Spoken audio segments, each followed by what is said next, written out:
ஓம் முருகா போற்றி!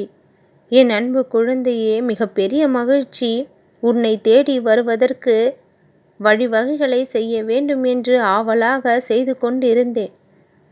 உன்னை பார்த்தவுடன் உன்னிடம் அதை சொல்லியாக வேண்டும் என்று முடிவெடுத்தும் வந்துள்ளேன். உன்னுடைய முகத்தில் இருக்கக்கூடிய அந்த பயமும் உன்னுடைய மனதில் இருக்கக்கூடிய கலக்கத்தையும் பார்த்து அதில் ஒரு சந்தோஷத்தையும் தெளிவையும் கொடுக்க வேண்டும் என்று தீர்மானித்து சில விஷயங்களை உன்னிடம் சொல்ல வேண்டும் என்று ஆவலோடு வந்திருக்கின்றேன். என்னுடைய ஆவலை புரிந்து நீ முழுமையாக கேட்க வேண்டும் என்ற விஷயங்களை சற்று காது கொடுத்து கேள் என் குழந்தையே. கேட்டால் நான் மிகவும் மகிழ்ச்சி அடைவேன். உன்னுடைய மகிழ்ச்சியானது உனக்கு கிடைக்கும் என்பதை சொல்வதற்காகத்தான் இந்த வேளையில் உன்னை தேடியும் வந்தேன். என் குழந்தையாகிய நீ கவலைப்படுவதை பார்த்து தாங்க முடியாமல் உனக்கு சந்தோஷம் கிடைக்கப் போகின்றது என்ற உண்மையை உனக்கு உறுதிப்படுத்ததான் வந்திருக்கின்றேன்.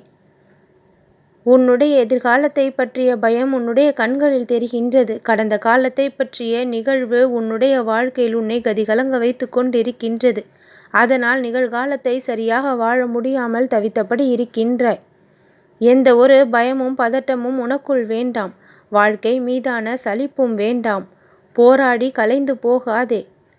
காத்திருந்து சோர்ந்து போகாதே.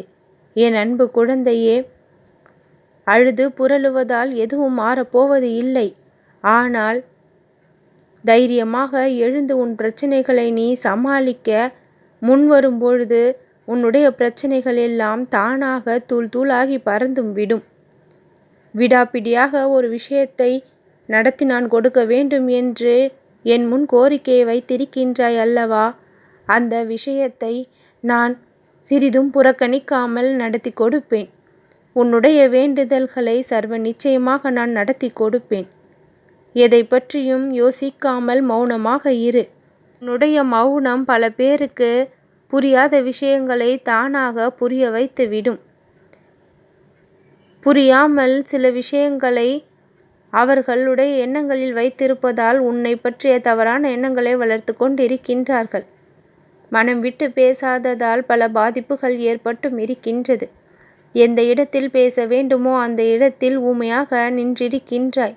சூழ்நிலை கைதியாக சில இடங்களில் செயல்பட்டதால் தான் இத்தனை பாதிப்பும். என் அன்பு குழந்தையே, பேசக்கூடாத இடத்தில் பேசியதாலும் பேச வேண்டிய நேரத்தில் மௌனமாக இருந்ததாலும் தான் இத்தனை பாதிப்பு. எந்த நேரத்தில் எதை செய்ய வேண்டும் என்று நான் சொல்வதை உன் மனமானது கேட்க வேண்டுமானால் அந்த மனமானது எந்த ஆர்ப்பாட்டமும் இல்லாமல் சிறிது அமைதியாக இருக்க வேண்டும்.